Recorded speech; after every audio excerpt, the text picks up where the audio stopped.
It's a wonderful world. I'm just walking on air. Talk of heaven on earth. I've got more than my share. Haven't got a care. Happy all day through. It's a wonderful world. Loved and wonderful you.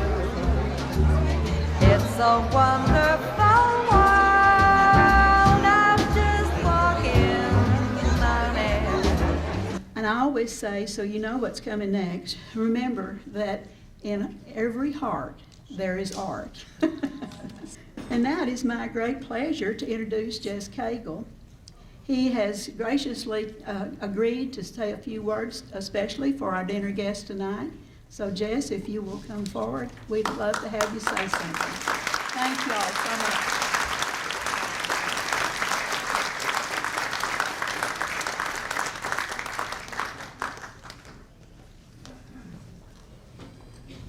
much. First of all, let me thank everybody who was just thanked for putting this evening together. It's so many more people here than I thought would show up. Honestly, it's overwhelming. And there was a very nice lady when I walked in, and when I walked in and I saw I don't know why Santa Claus and everybody, it's very worrisome. Okay, but fantastic. I mean, it's. But I keep thinking, are you going to come over here while I'm in the thing? I wish you would. When I walked in, it was overwhelming. There were the lights, and it was actually decorated, and there were so many people here. And I wish that she would raise her hand, and this really, really nice woman came up and handed me a bag of Taco Bueno. Who did that? Cheryl! I was so overwhelmed at the moment that anyway, I have the bag, and thank you so much, because I really do miss Taco Bueno. And apparently I have said that publicly. Okay. It's kind of insulting to Abilene that when people say, well, what do you miss? I say Taco Bueno, but it's not. I miss a lot of things about Abilene, but I miss Taco Bueno also. That is one of the key things that I miss.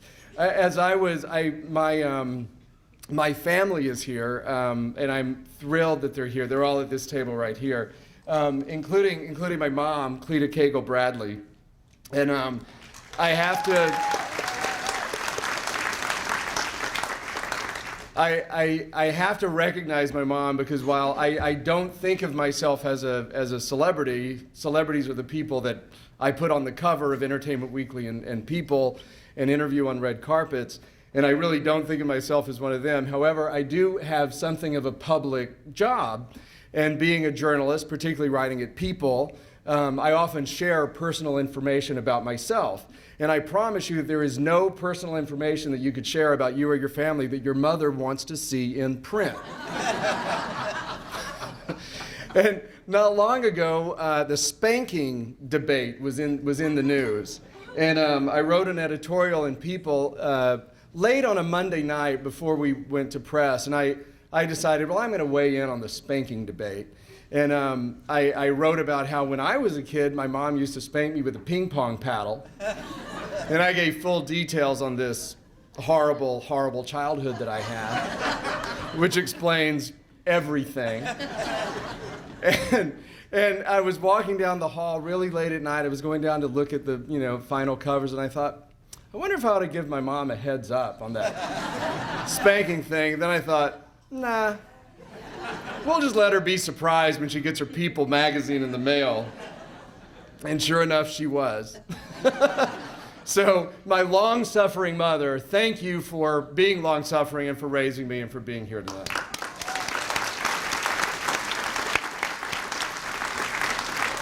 With Lubbock, and so Lubbock was forever tainted just because Mac Davis was a little unpleasant on one bad afternoon. That is the danger of meeting celebrities. you meet Mac Davis once and you have a hard time listening to his music or thinking about Lubbock. You meet Russell Crowe and you really don't want to spend another 2 hours with him in a movie theater. Most of them, though, are all very nice. Let me say that because my mom lives, sorry I got off on that weird tangent about Mac Davis, but my mom lives in Lubbock now, and that is another home of mine. But I don't have a lot of occasions to get back to Abilene, and this time, thanks to the Cultural Affairs Council and all of you, I was able to spend an extended period of time. By the way, when I was flying in, Norman Archibald was on my flight, so I feel like it was the welcome wagon from it started in Dallas. And he came up to me and I was like, this is like Professor Harold Hill from The Music Man. They lost my luggage though, anyway. It shows how much pull Norm has. But I got it back. I told him I was on the flight with Norman Archibald and they got my luggage eventually. So anyway, I was able to spend a bit of time here and hadn't been able to do that in several years, and it occurred to me that this really is where I consider home. And when people said, what is your hometown? I always would say Abilene, and I realized that Abilene really has a very, very special place in my heart, and it always will. And I've got so many friends who took planes, trains, and automobiles to be here. I have run into people like Daryl Knight, today, who honestly doesn't remember me from Adam, but I remember moving to Abilene in, I think, 1977. Is that when we moved? We moved it from Toyah, Texas. That's a whole other place. One time, that's where I was born, and one time, I'm not gonna, it's a horrible story, so I'm not gonna get into it, but some of you know what I'm talking about. Yeah, they let them all out of jail, first of all. Anyway, I won't get into it. There's going to be a movie made about it. Halle Berry has optioned it. Anyway, Toyah, Texas is a complicated place. So we moved here when I was in 7th grade, and I was so excited to be here because there was a mall. There were McDonald's, there were movie theaters, and we had come from such a small town.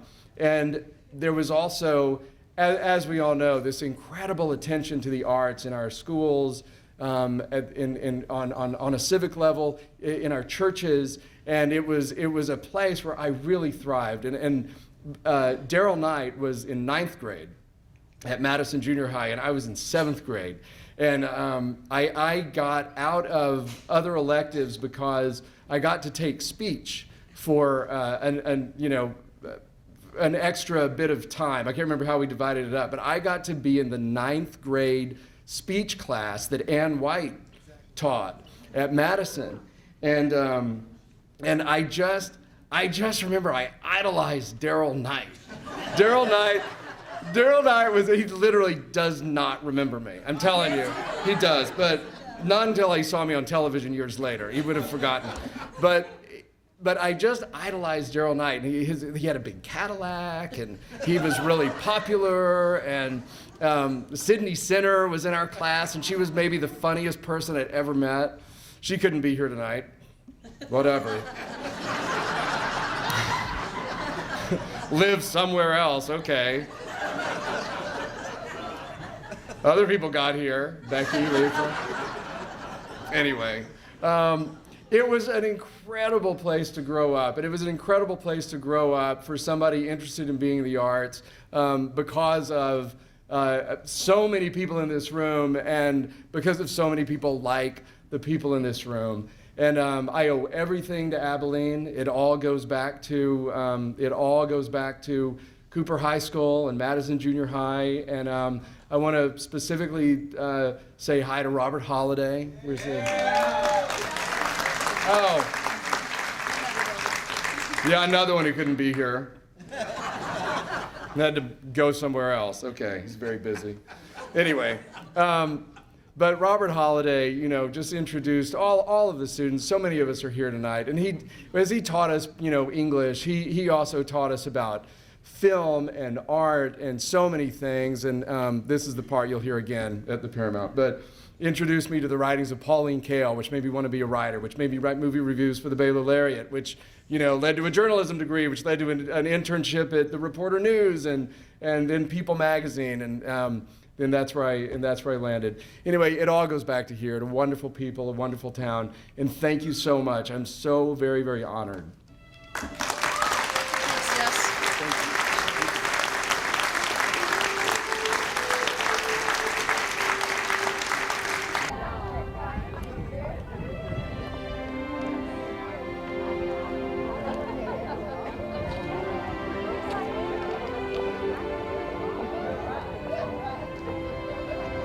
Jess Cagle's here. Oh, he's here, he's here, he's here.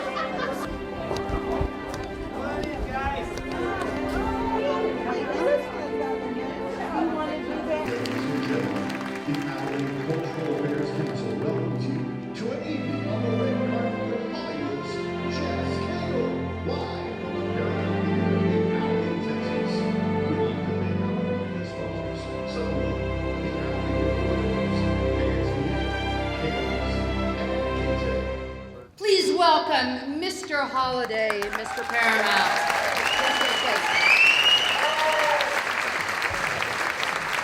Good evening. Thank you. Good evening, ladies and gentlemen. And welcome, as I always say when I do my shows down here, welcome to the Paramount Theater. Aren't we lucky in Abilene to have this theater? And I think Jess Cagle has always been proud of it too.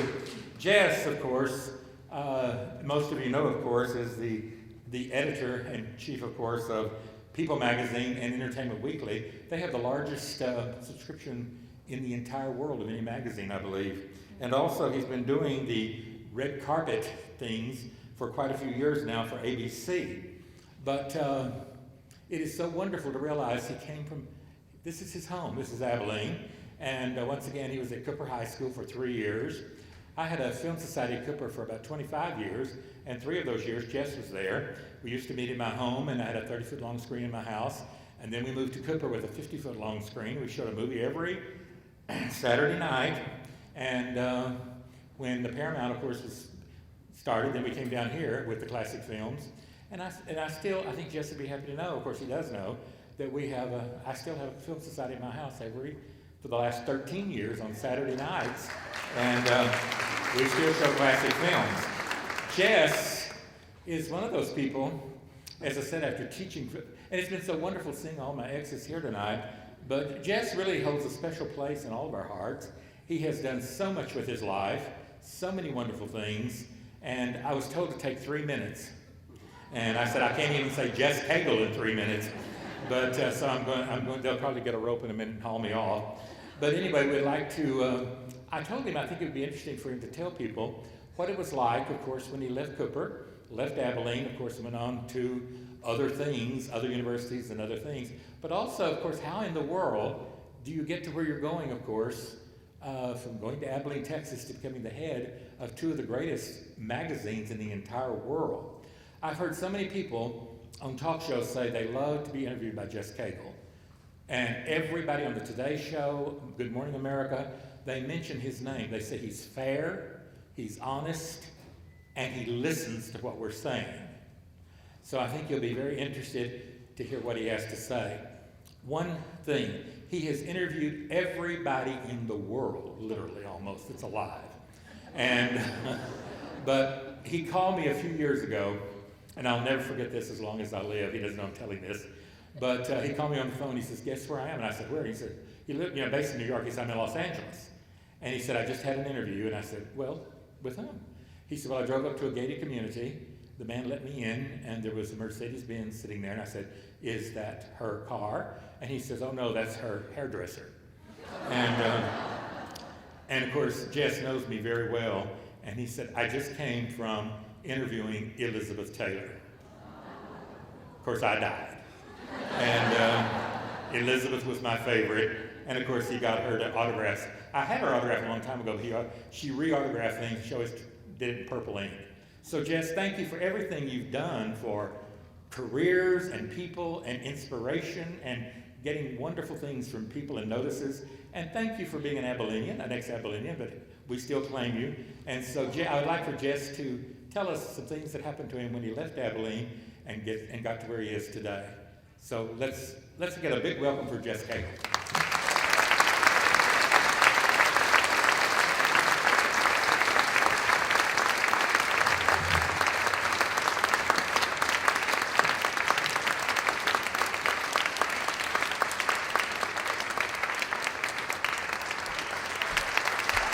Thank you. I took my time coming up those steps because I wanted you to applaud longer.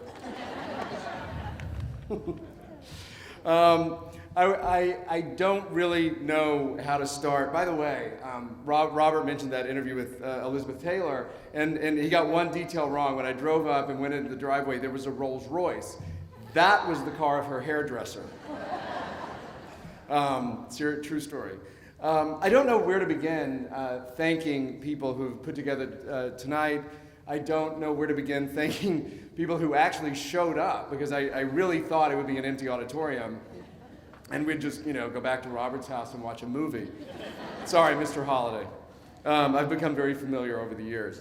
My friends who I want to thank the Abilene Cultural Affairs Council, Lynn Barnett and her team, Holly Jackowitz, Sydney and Debbie, and the list goes on and on and on. I really can't thank you enough for putting this together, and for Robert, for everything that you did. I have friends who came in, who took planes, trains, and automobiles to get here. These were the kids that are now doctors and lawyers and husbands and wives and mothers and fathers, and they were the people that went biscuiting with me when we were in high school. And if you don't know what biscuiting is, it's exactly what it sounds like. We would buy rolls of Pillsbury biscuits, and we'd pop them open, and we would just throw them out the car window. And we thought that was the height of fun and sophistication, and frankly, we still do. I'm going to biscuit later tonight. So get ready, Abilene. I wish it was just a little hotter so they would bake, but maybe tomorrow afternoon. I want to thank my family for being here. My mom, Cleta Cagle Bradley, it means so much. My mom is a very good sport. As I said earlier, I'm often disclosing, as the editor of People, I write a lot of editor's notes, and I'm often disclosing very, very private, personal, embarrassing family information. And I choose not to tell her about it and just let her be surprised when her People shows up in the mail on Friday, and she's always a very, very good sport about it.